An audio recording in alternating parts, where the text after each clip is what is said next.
কি কইতাম, দুই মদদি সারা রাত মদ খাইছে। তা খাইতে খাইতে পোষাই গেছে না, তা বাইরে ছিল জায়গা, রাইতো শেষ। বাইরে আইয়াতে হে আসমানের মধ্যে সূর্য উঠে গেছে। অনেক আরেকটায় কয় না রে, এখনো রাইতা সেইটা হইল সান, ল আবার খাইগা। আর এটা কয় না রে, এইটা হইল সূর্য, এখন মানুষ বাইরে যাইব, আমাকে এই ঘরে খাইতে দেখলে মারবো। কি ঠিক আছে নি?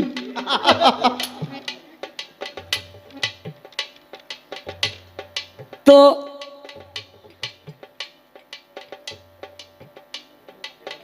দুইজনে যে কাজ্যা লাগছে, একটাই কয় চান আর একটাই কয় সূর্য। তো ওহন আবার ঢলতে ঢলতে ঢলতে ঢলতে আরেকটায় যায়, হেডে আর একটু বেশি খাইছে আর কি। এখন থাবা দিয়া ধৈরা কয় এই ক ওইটা চান না সূর্য? কয়টা কয় ভাই কি রে, কয় আমি কই সূর্য আর ও কয় চান, তুই কবি এইটা কি? এখন এটাই মনে মনে চিন্তা করে, চান কইলে সূর্য আলাটায় ফরাইব আর সূর্য কইলে চান আলায় ফরাইব, পার আমার মাপ নাই। বুদ্ধি কইরা অনেক খুন চাইয়া থাইকা এরপরে কয় ভাই এই মহল্লায় আমি নতুন আইছি তো চিনবার পারতেছি। এই সৌদি আরবের মরুভূমির বুকে ঘাস জন্মাই গেছে, গাছ গাছারা হয়ে গেছে, ফোরাত নদী শুকাই গেছে। এরপর হইল এই যে করোনা, করোনা এটা একটা ভাইরাস, এই ভাইরাসে লক্ষ লক্ষ লোক মারা গেল। আবার সামনে মাঙ্কি ভাইরাস আইতাছে। আপনারা তো হাদিস পড়েন না, এই আপনারা তো হাদিস পড়েন না, পড়লে দেখতেন সবগুলো কথা আমার নবী করিম সাল্লাল্লাহু আলাইহি ওয়াসাল্লাম কয়ে গেছে। আজ থেকে 1500 বছর আগে নবী কেমনে জানলো যে 1500 বছর পর সৌদি আরবের মরুভূমির বুকে ঘাস জন্মাইব? কেমনে জানলো যে ফোরাত নদী শুকাইয়া যাইব?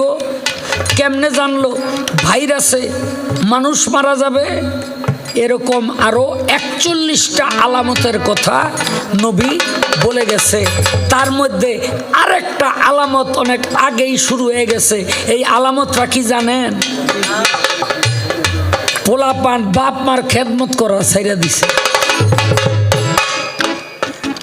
পোলাপান বাপ মার খেদমত করা ছাইরা দিছে। ও ভাই, এটাও কিন্তু নবী কয়ে গেছে। অনেক পোলাপান আছে মনে মনে চিন্তা করে বিয়াটা যদি করতারি তাইলেই ভিন্ন হয়ে যাম বউডার। ঠিক না বেঠি? হ্যাঁ, এক সারা এরকম বিয়া কইরাই বউলে ভিন্ন হয়ে গেছে। হ্যাঁ, গাজীপুর চালাইলো রিক্সা, তাই মাত বরে উঠছে আবার ও রিক্সাই দেখে এক হাতে রিক্সা চালায় আরেক হাতে পোয়া রুটি খায়। এখানে মাত ধরে কয় কিরে তুই রিক্সাও চালাস পোয়া রুটিও খাস, কারণটা কি? কয় মাতবর সাহেব সকালে বউলিয়া ভিন্ন হয়েছি, এখানে দুপুরবেলা এই সংসারের যে অভাব লাগিয়ে গেছে, এখন যদি রিক্সা একখানে খাড়া করে তুই আর রুটি খাই তাইলে আর ভাত ঘটবো না। বাপ মার লগে ঝগড়া করিছি ভিন্ন, এখনে এই রুটি খামু না রিক্সায় চালামু, এই জন্য এই এক হাতে রুটি খাই আরেক হাতে রিক্সা চালাই, দুটোটাই ঠিক থাক।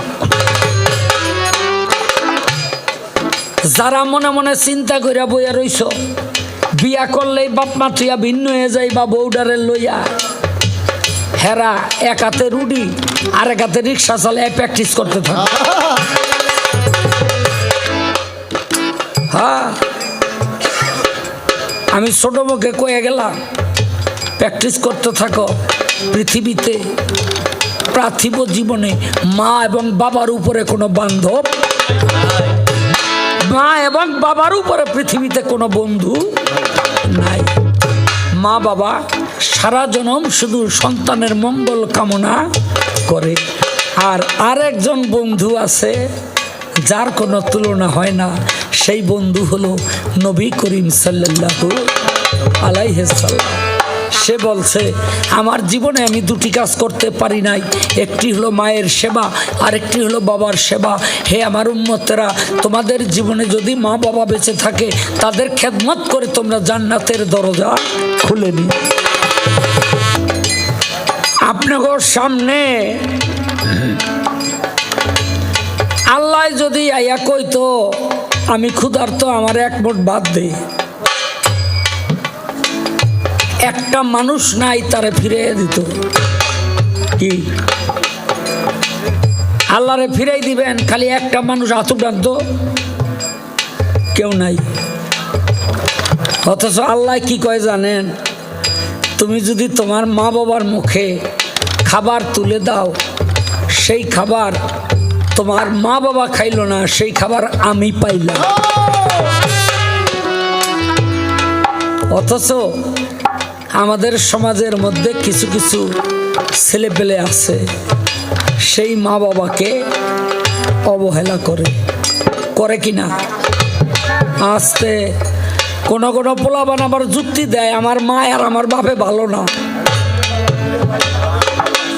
কোনো কোনো পোলাপান যুক্তি দেয় আমার মা বাবাই ভালো না। যারা ভালো না কও তারা হুনো। সূরা লোকমানের 14 নম্বর আয়াতটা পড়ে দেখো। সূরা লোকমানের কত নম্বর আয়াত? 14 নম্বর আয়াত পড়ে দেখো আল্লাহ পাক কি বলে। হে সন্তানেরা, তোমাদের মাতা পিতা যদি আমাকে আল্লাহ না ও মানে, আমার পরিবর্তে অন্য একটা আল্লাহর কথা কয়, অন্য একটা মাবুদের কথা কয়, তবুও মা বাবার সাথে দুর্ব্যবহার করিও না। শুধু তাই না, তাদের সাথে সদ্ব্যবহার করো। এবার বুঝতে পারছেন মা বাবার গুরুত্বটা কতটুকু? হ্যাঁ, মানে আল্লাহ কয় আমারে মানে না, এটার ভাবার্থটা কি?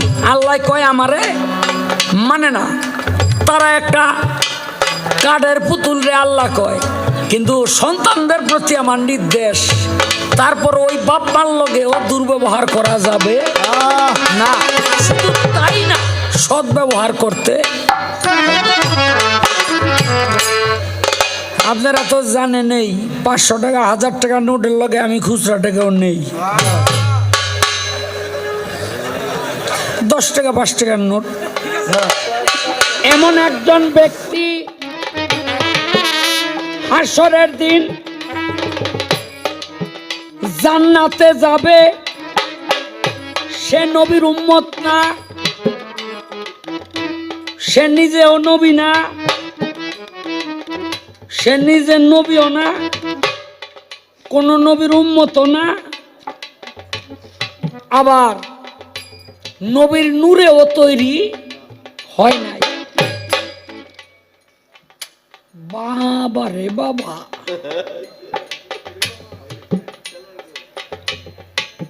বাইতে থেকে অনেক দারবার দিয়েছে যে আজকে বাপ বাপ কই ওরে খামু।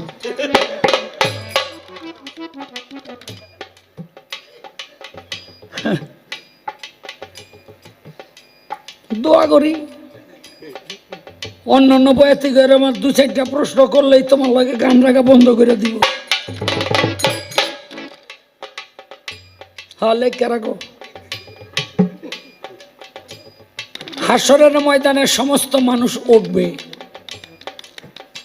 একজন ব্যক্তি আল্লাহর রসুল সুপারিশ করার আগেই কিছু কিছু মানুষকে ধাক্কাইতে ধাক্কাইতে ধাক্কাইতে ধাক্কাইতে জান্নাতের মধ্যে নিয়ে দিয়াইব। একটারে থাবা দিয়া দইরা জান্নাতের মধ্যে দিয়া আবার আইয়া খুঁজতে থাকবে। আমার আল্লাহ কইব, এই তুমি এটি কি আরম্ভ করছো? আল্লাহরে কইব, আপনি চুপ থাকেন। আমারে যারা মহব্বত করছে তাগো আমি জান্নাতে দিমই।